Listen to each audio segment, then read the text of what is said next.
Scud style. Infant evolution.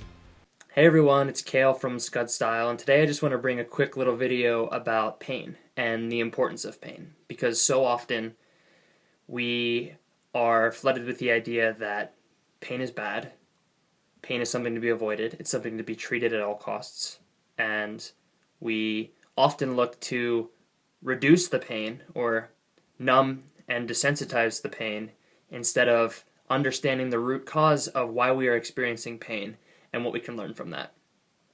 So I think pain is something to be embraced in a lot of cases, if not all of them. And it really gives a lot of awareness and insight if we're astute enough to get to the root of why we are experiencing that pain. So, pain.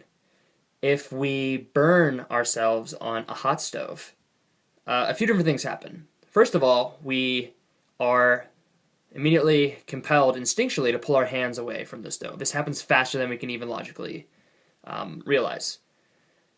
This is to prevent, obviously, us leaving it on there and it getting very severely burned.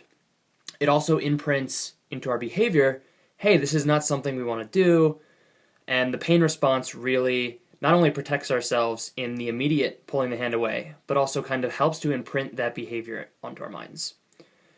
The pain, if we didn't experience pain in that situation, we might end up looking down a few seconds or even later and see that we have very severe burns on our hand or even charred all the way through the flesh because there was no pain. There was no signal to our body to say, hey, what you're doing is not good for the body.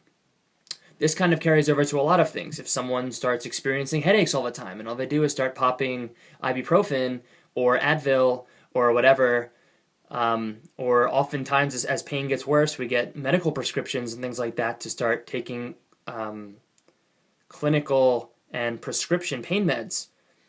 And as a long-term chronic practice, what it's really doing is it's removing us from the source of what the pain is. And sometimes the root of the pain is identified and there maybe isn't a way that is clear to treat it right now. And so it's kind of numbed that way in the meantime. But oftentimes we kind of look to numb the pain and we escape from it. Sometimes it's through alcohol or painkillers or drugs or through binge eating or all this kind of stuff. And this also applies to emotional pain and things like that. Emotional pain is a great indicator that there's some underlying issue or there's some underlying emotion underneath the emotion, or there's some underlying situation, or there's some underlying energy that is causing us to experience that pain, or there's some feedback loop that we have, there's some process we go through, there's some destructive process that we just fall into. And this is a very good reminder if we're aware enough and vigilant enough to be like, oh, okay, this pain is causing this. So instead of just looking to treat the pain and make the pain go away, you can treat the cause. You can treat the root of it, and you can have the awareness to actually look at it. If we're constantly dulling ourselves to physical and emotional pain, we never really actually end up treating that which is causing us the pain, which means the pain continues over time and often even grows. If it's a physical issue or an emotional issue, oftentimes we push down and repress or don't deal with the cause. We refuse to take the signals that pain is giving us, and we push it further down, and oftentimes even the pain can either get worse, new pains can develop alongside of it, and just it's a downward spiral from there. So I just wanted to quick kind of bring about that pain isn't necessarily a bad thing. It's always looked at pretty negative.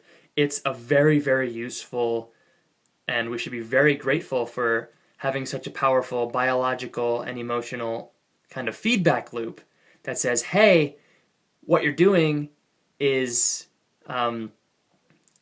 there's something going on with that. And it's up to us to actually look at that and to take care of that for ourselves and to learn a little bit more. So I hope everyone's doing well, and